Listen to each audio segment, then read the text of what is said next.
Welcome back. So today we're getting into something that I think every single one of us feels, probably more often than we'd like to admit. Oh, for sure. It's that feeling of living life on, hard mode. Hard mode. You know exactly what I'm talking about. You wake up and you're already tired before your feet even hit the floor. Every single task feels like this battle you have to fight. It's a constant sense of friction. Right. Pushing against resistance at work, trying to have a difficult conversation at home, or, even just getting yourself to go to the gym. It just feels like you're walking uphill. In the mud. In the mud, with Yeah. a heavy backpack. Exactly. And our culture sort of tells us that's a good thing. It does. We're taught to equate that effort with success.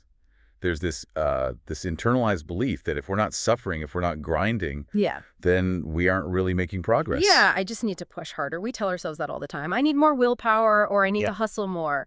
But today, we are completely flipping that script. We are. We're looking at a whole stack of sources, starting with Sun Tzu's Art of War, Chapter 6, but we're mixing it with modern thinkers like James Clear and B.J. Fogg, and even some systems theory from Eliyahu Goldratt. It's a really fascinating combination. Yeah. We're taking ancient strategy, literally life and death military thinking, and we're applying it to things like personal productivity and just psychological well-being. So the idea isn't to push harder against the wall. No, the whole premise is about shifting from force to leverage. It's about finding the door in that wall. Sun Tzu calls it the science of weak points and strong. The science of weak points and strong. I like that. It sounds a lot more, elegant than just working smart. It is. So if you're ready to stop banging your head against the wall and maybe start looking for the loose bricks, you are in the right place. Absolutely. If this episode helps you, please hit like and subscribe for the next one. So to start, we really have to redefine two very common words, strength and weakness. Right. Because our normal definitions, I think, actually get in our way here. They do. When I think strength, I think, having the most power, the biggest budget, the loudest voice. And weakness is, well, it's the opposite. It's being fragile or vulnerable. That's the conventional meaning, sure. But in strategy, that's not quite right. For Sun Tzu, strength isn't just about power. It's about where the problem or the enemy is solid, prepared. It's where the resistance is highest. Exactly. Think of it like the fortified wall of a castle. Yeah. It's fully manned, it's reinforced.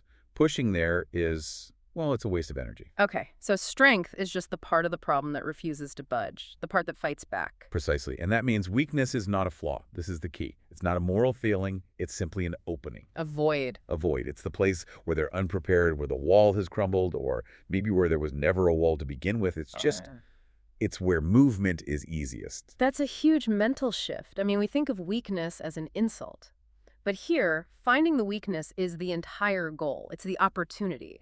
It's the path of least resistance.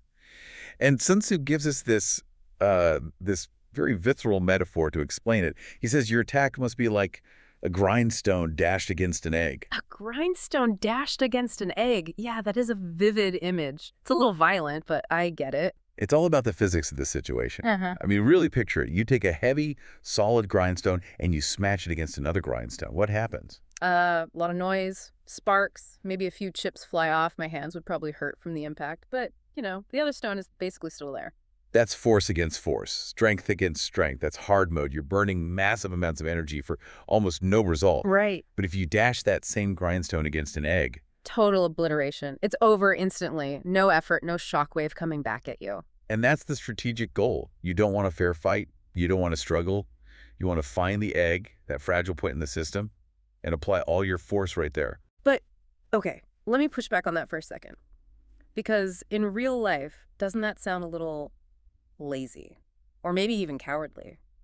If I only ever attack the eggs, am I not just avoiding the hard work that builds character? That's our cultural programming talking, not the strategist. Mm-hmm. There's a huge difference between doing hard work and doing unnecessary work. Okay. If your goal is to build a tunnel, you can spend a lifetime trying to dig through solid granite. Or you can go to the soft clay in the valley right next to it. Digging through the clay is still hard work. You still have to move dirt. Right. But you'll actually finish the tunnel. And the person digging through granite just breaks all their tools and gives up. Exactly. So dashing the grindstone against the egg isn't about avoiding work. It's about making sure your work actually produces results. Which brings us to the core strategy we're talking about today then. leverage over force. We have to stop normalizing this idea that everything has to be a struggle. I feel a little called out. I think a lot of us, myself included, we wear our burnout like a badge of honor. Look how exhausted I am. I must be doing something important. It's a cultural trap. And Sun Tzu, and a lot of the philosophies that influence him, like the Tao Te Ching, they often use the metaphor of water. Right, water as the ultimate strategist. Think about it. Water avoids the heights. It avoids the rocks. It seeks the low places, the hollows. It never argues with a mountain. Just flows around it. Flows around it, and over time, that same water carves a canyon. It wins in the end, but it never fought the rock head on. It just found every single little weakness and flowed into it. Modern writers talk about this too, like James Clear calls it the law of least effort. Human behavior just naturally follows the path of least resistance. It does. So if you're trying to change a habit or solve a problem by swimming upstream, you're not just fighting the problem, you're fighting gravity. You're fighting your own nature. So how do we actually find that path? In a modern context, how do we find the void or the hollow? Well, Sun Tzu has this critical concept he calls arrival. He says, whoever is first in the field and awaits the coming of the enemy will be fresh for the fight.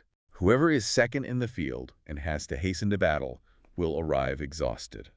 On the surface, that sounds like just being on time, don't be late. But I'm guessing it's deeper than that. It's so much deeper. It's about the physiology of stress. Think about ancient warfare. If you have to march your army 20 miles at a dead run to get to the battle, Your soldiers are going to be wiped out. they're physically depleted, they're dehydrated, their morale is shot, they arrive exhausted. Meanwhile, the army that got there first is rested, fed, and watching you stumble toward them. Right, they're in a position of strength just because they got there early and waited. Now, translate that to your Monday morning. If you wake up late, you're rushing to answer emails, you run into your first meeting 2 minutes late, what's your biological state? Oh, it's chaos. Heart's pounding, cortisol spiking, my brain is just scattered, I'm reacting, not thinking. You've hastened to battle. You are already in a position of weakness. The strategist asks, how do I change the conditions so that I'm always the one who's already there, waiting and fresh? So it's not about rowing the boat harder. It's about waiting for the tide to turn or putting up a sail to catch the wind. That's leverage. But I want to pause here for a second and play devil's advocate again, because when we talk about finding weaknesses and striking the egg, it can sound a bit predatory. It can, absolutely. And it's an important point to address. It sounds like we're teaching people to be manipulative, like find someone's insecurity and exploit it. We have to draw a line there. We absolutely do. This is where we need to install an ethics guardrail. Because strategy without ethics isn't strategy, it's just cruelty. It's sociopathy. Right. This is not about finding a person's emotional vulnerability to hurt them or to sell them something they don't need. No, Yeah. not at all. Sun Tzu himself talks about the moral law and benevolence as the foundation of all leadership. Real strategy protects resources. It protects people. And crushing people just creates enemies. It creates enemies who will eventually undermine you. If you use these tactics to exploit a vulnerable person, you're not a strategist, you're a tyrant. And tyrants always fall. The weakness we're targeting is almost always a flaw in a system, a bottleneck in a process, or a miscommunication. Not a person's character flaw. It's about systems and choices. It's about reducing waste and creating clarity so you resolve conflict with the least amount of friction possible. It's responsible, not destructive. I like that framing. It's about finding the key to the lock, not kicking the door down. Exactly. Okay, so with that guardrail firmly in place, let's get practical. How do we actually do this? We've pulled 4 practical leverage levers from our sources. Great. Let's start with lever 1, which comes straight from modern behavioral science. It's remove blockers. Remove blockers. This goes right back to the water metaphor, right? Moving the rocks out of the way. It's exactly that. You have to identify the friction. Let's use that classic example. Yeah. You want to start running in the morning, but when you wake up, your shoes are buried in the closet, your gym clothes are dirty, your headphones are dead. That's a huge amount of friction. Each one is a tiny little wall, and at 6 in the morning, my willpower is pretty much 0. If you try to use willpower to push through all that, you might succeed once or twice, but you'll be exhausted. It's not sustainable. So the strategic move is to remove the friction the night before. Right. You lay out the clothes, you put the shoes by the door, you charge the headphones, you make the action of running the easiest, most obvious choice. You make it the egg. You're designing your environment so that success is the default option.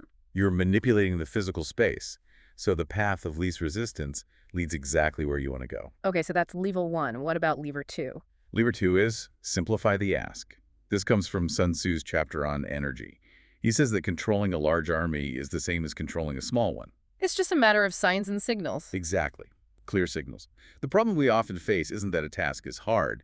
It's that the signal we give ourselves is messy and complex. Like, we put launch new website on our to-do list. Exactly. That's a massive, vague signal. Your brain looks at that and just sees danger and uncertainty. Yeah. It doesn't know where to start, so it creates resistance. It puts up a wall. And the brain shuts down. I know that feeling. So you have to simplify the signal until the first step is completely effortless. Launch website becomes open my laptop, or even just write one headline. You're turning a giant, intimidating task into a series of tiny, non-threatening eggs. You're making the signal so clear and simple that your army, your brain, can follow it without confusion. Confusion creates friction. Clarity creates flow. That's huge. Okay, lever 3. This one is my favorite image from the book. Choose the right moment. The falcon. Sun Tzu writes, the quality of decision is like the well-timed swoop of a falcon. It's all about the timing. The falcon doesn't just flap around randomly hoping to catch something. It circles, it waits, it builds up potential energy. And then it converts that into kinetic energy at the perfect moment. Okay. It creates overwhelming momentum. In our lives, we often just ignore timing. We just try to force things on our own schedule. Right. We decide to ask for a raise on the day the company just lost a major client. That's attacking strength. That's flying straight into a fortified wall. It's like trying to surf when there are no waves. Exactly. The strategist waits. You wait until your project is a huge success. You wait until your boss is in a good mood. You strike when the resistance is lowest, when they're empty of stress and open to persuasion. It's the difference between fighting the wave and riding it. Patience isn't passivity. Patience is potential energy. Okay, and that brings us to the final one. Lever 4. Focus on the smallest change. This is where we bring in Eliyahu Goldratt and his theory of constraints. Yes, this is a bit technical, but it's so powerful. Goldratt argued that in any system, a factory, a project, your life, there's always one single bottleneck that's slowing everything else down. He uses that analogy of the hiking troop, right? He does. The troop can only move as fast as its slowest hiker. Let's call him Herbie. If the fastest kid at the front of the line starts running, does the troop get to camp any faster? No, of course not. The line just stretches out and gets broken. Right. And in our lives, we often spend all our energy trying to make the fast kids run faster. We optimize the things that aren't the bottleneck. Like, I'll organize my email inbox for an hour when the real bottleneck is that I'm avoiding a difficult phone call. Exactly. Organizing your email feels productive, but it's not the constraint. The smallest change principle is about asking, where is Herbie? What is the one thing that, if I fix it, will let the entire system flow faster? And you put all your energy there. All of it. You ignore the distractions. It's a laser, not a shotgun. You fix the bottleneck, and the whole system accelerates immediately. Okay, those 4 levers are incredibly practical. Remove blockers, simplify the ask, choose the right moment, and focus on the smallest change. Let's make this even more real. Let's run through 3 scenarios: work, relationships, and habits. Great. Let's start with scenario A work, the bottleneck. Okay, the problem. You are completely overwhelmed. Your to-do list is a mile long. The standard reaction is just to work more, stay late, push harder. That's the scattered effort approach. Sun Tzu would say, if you try to defend everywhere, you are weak everywhere. You're spreading your forces too thin. So what's a strategic move? You stop, you take a breath, Yeah. and you identify the bottleneck. The real reason the project is stuck probably isn't because you haven't written enough code or sent enough emails. Maybe the real bottleneck is waiting for an approval from your manager. Right. So me working harder doesn't matter if my work is just going to sit in her inbox for a week. That's inventory piling up in front of the bottleneck. The high leverage move, the egg, is to focus all your energy on removing that one blocker. Schedule a 5-minute meeting. Walk over to their desk. Do whatever it takes to get that one approval. And once that's cleared, everything else can flow. That's leverage. Okay, scenario B, relationships. This one can be tricky. Let's say there's a recurring argument. You and your partner keep fighting about household chores. The common mistake here is attacking strength. You try to resolve the conflict when emotions are high and the volumes are up. You try to argue logically while the other person is yelling. It's a grindstone against a grindstone. And it achieves nothing but damage. When someone is angry, their prefrontal cortex, the logical part of their brain, is essentially offline. They can't hear you, They are a fortified wall. So the Sun Tzu approach is all about calm timing.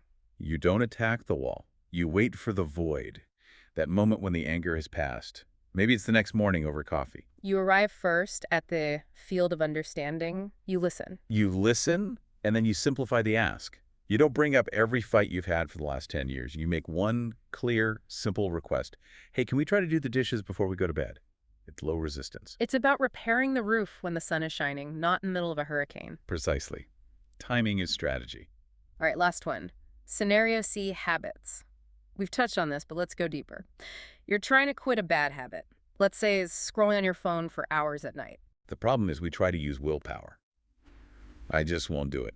But willpower is a finite resource. It's an army that gets tired. If you rely on it, you're fighting a long war of attrition that you will eventually lose. And Sun Tzu says there's no instance of a country benefiting from a prolonged war. He hates them. They drain all your resources. So instead of fighting the urge every night, you use system over willpower.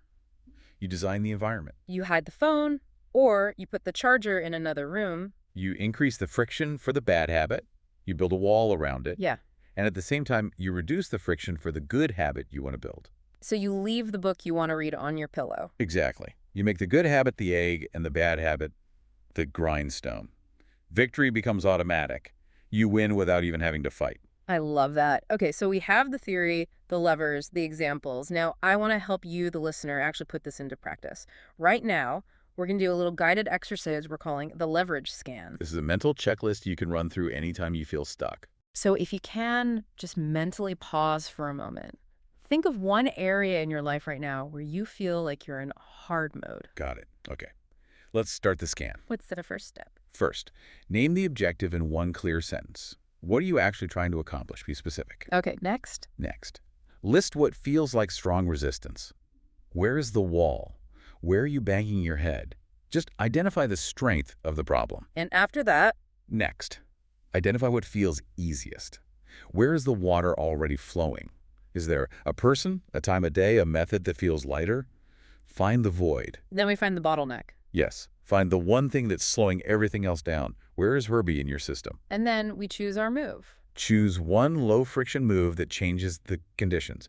Not a huge plan. Just one small thing, moving the shoes, sending one email that shifts the game. And if it involves other people. Choose one phrase that keeps your tone calm and clear. How do you signal your intent without raising their defenses? Simplify your signal. And finally, the most important step. Finally, choose one proof action you will do today. Something small, something concrete, that proves the wall can be bypassed. Calm assessment wins. That's the key takeaway here. Just taking that moment to scan the field instead of blindly charging in. It's the difference between being an exhausted soldier and being the strategic general. But even the best generals make mistakes, and Sun Tzu lists what he calls the 5 dangerous faults that can ruin a general. We should probably cover those, because they're the traps that keep us stuck in hard mode. They are. They're the character flaws that blind you to the leverage points. Okay, the first one is recklessness. That's just acting without thinking, rushing in because you feel like you have to be doing something. Sun Tzu says this leads to destruction. It's the ready, fire, aim approach. It's motion without progress. The fix is deliberation. Just pause. Scan. Respect the wall. Mistake number 2 is the opposite. Cowardice or hesitation. Right. This is being so afraid of risk that you never move at all. You see the opening, you see the egg, but you're too scared to act. This, he says, leads to capture. You stagnate. Okay, mistake 3. A hasty temper. This is a huge one. Being easily provoked. If you have a hasty temper, your enemy or the world controls you. All they have to do is insult you, and you lose your position. You rush out of your fortress and fight on their terms. Your anger pulls you into the field before you're ready. And you lose that arrival advantage. The fix is knowing that your calmness is your fortress. Don't let anyone pull you out of it. 4th mistake, ego. Or as Sun Tzu calls it, a delicacy of honor. This is being too sensitive to shame. It's refusing to back down from a losing argument or a failing project because you don't want to look weak. It's the sunk cost fallacy driven by ego. Which makes you rigid. And rigidity is the opposite of water. You break, you don't flow. And the 5th and final mistake. Over-solicitude. That's a fancy word. What does it mean? It means worrying too much. Micromanaging. Obsessing over every little detail and trying to please everyone. It's anxiety disguised as care. The perfectionist who never finishes the project because they're worried about one tiny flaw? Yes, and it exhausts you. You don't trust the system you've built. The fix is to trust your leverage points. Trust the process. Wow. Those five, recklessness, cowardice, temper, ego, and worry, they're all forms of internal friction, aren't they? They're things we do to ourselves that make the external fight harder. They cloud your judgment, and if you can't see the field clearly, you can never find the opening. So, as we wrap this up, let's bring it all back home. We've covered a lot of ground here, from grindstones and water to falcons and A bottlenecks. lot to put together. Let's try to distill it down into a quick recap. 7 key takeaways to carry with you. First, First, strength is where resistance is high. Avoid it. Don't attack the wall. second, weakness is an opening. Flow through it. Look for the void. Third, leverage is choosing to remove friction rather than adding force. Fourth, arrive first and fresh. Do not rush and arrive exhausted. Control your timing. Fifth, design your environment to make success the default. It's system over willpower. Sixth, identify the bottleneck and ignore the distractions. And seventh, character is the ultimate fortress. Keep your head calm. Don't let your own temper or ego dictate your moves. That is such a powerful toolkit. I think the biggest shift for me, just in this conversation, is the permission to stop pushing so damn hard all the time. To stop thinking hard automatically means good. Hard is just hard. Effective is good. The goal isn't to sweat more. The goal is to win, to complete the mission. I want to leave our listener with one final thought, though. A bit of a provocation. If we get really good at this, if we always remove friction and always find the easy way, is there a danger we lose the resilience that only comes from struggling through hard mode? That is the paradox, isn't it? I think the answer is that you use strategy to win the wars that matter, but you must still voluntarily choose your struggles to build your character. Use these ideas to make your project successful, but don't be afraid to go lift a heavy weight in the gym just because it's hard. Choose your hard mode on purpose. Don't let life impose it on you by accident. That's it, exactly. I love that. And once we know where to apply that force, once we've found that weak point, the next logical question is, how do we actually get there? How do we move? That is the art of maneuvering. It's one thing to see the opening. It's another thing entirely to move your forces, your life through it without creating chaos. And that is exactly what we are covering in our next session, Episode 6, Maneuvering, Moving Without Chaos. We're going to talk about how to turn a winding, difficult path into a direct line to victory. It's the perfect follow-up. Thanks for being here. If you want the full series, check the playlist, and please like and subscribe so you don't miss the next episode.